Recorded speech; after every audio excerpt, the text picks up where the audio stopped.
त्रिभुवन international airport, Kathmandu, Nepal. इस airport को mount Everest का स्टार्ट माना जाता है, इसलिए ज्यादातर टूरिस्ट यहाँ घूमने आते हैं। ठंड में यहाँ काफी भीड़ लग जाती है।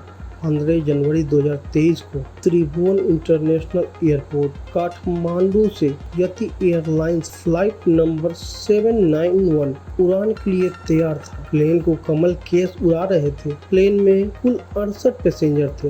यति एयरलाइंस को त्रिभुवन इंटरनेशनल एयरपोर्ट से पोखरा इंटरनेशनल एयरपोर्ट जाना था। इस एयरपोर्ट को बस 15 दिन पहले ही 1 जनवरी 2023 को लॉन्च किया गया था। इस एयरपोर्ट के सभी आईएलएस सिस्टम पे अभी काम चल ही रहा था। सुबह के 10:33 में ये प्लेन काठमांडू से उड़ान भरा।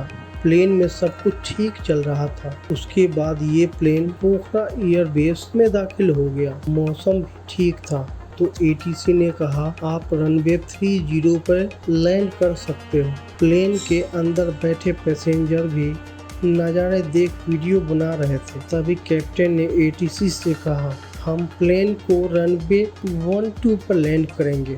अब प्लेन रनवे A2 से जुड़ गया, धीरे धीरे नीचे आने लगा। तभी अचानक से ये प्लेन नीचे गिरने लगा और बस कुछ ही सेकंड में ये धरती से जा टकराया। पास के ही घर के छत पर एक व्यक्ति वीडियो बना रहा था। उसके देखते ही देखते ये प्लेन आग के गोले में बदल गया।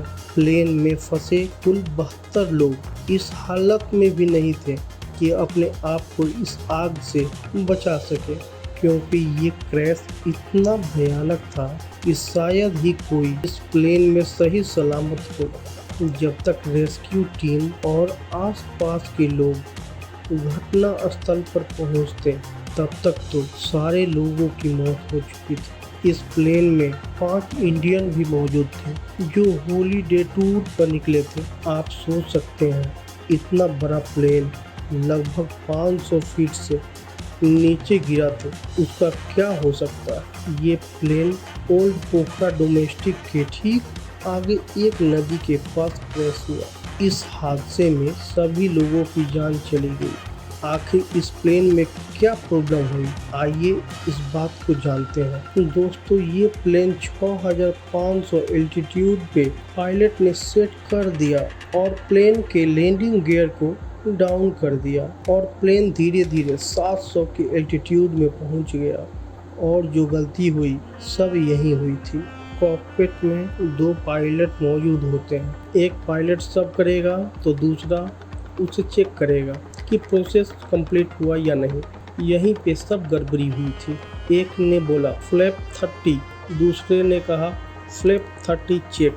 यहीं पे आपको हम समझाते हैं। लैंडिंग के दौरान फ्लैप 30 का उपयोग होता है जो प्लेन के दोनों विंग में होता है और वो फ्लिप नीचे डाउन होकर प्लेन की रफ्तार कम करने में मदद करता है। कॉकपिट वॉइस रिकॉर्डर में रिकॉर्ड हुआ डाटा ये बता रहा था कि पायलट ने तो बोला था फ्लैप 30, मगर फ्लैप की जगह कंडीशन लीवर को डाउन कर दिया था। अब आपको बताते हैं कि कंडीशन लीवर क्या काम करता है। कंडीशन लीवर का ये काम है जरूरत के हिसाब से प्लेन में फ्यूल पहुंचाने का, और पायलट ने गलती से कंडीशन लीवर को डाउन कर दिया।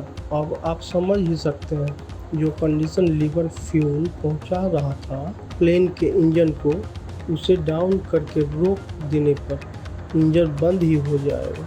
तभी प्लेन के कॉकपिट पे मास्टर कॉशन अलार्म बजने लगा।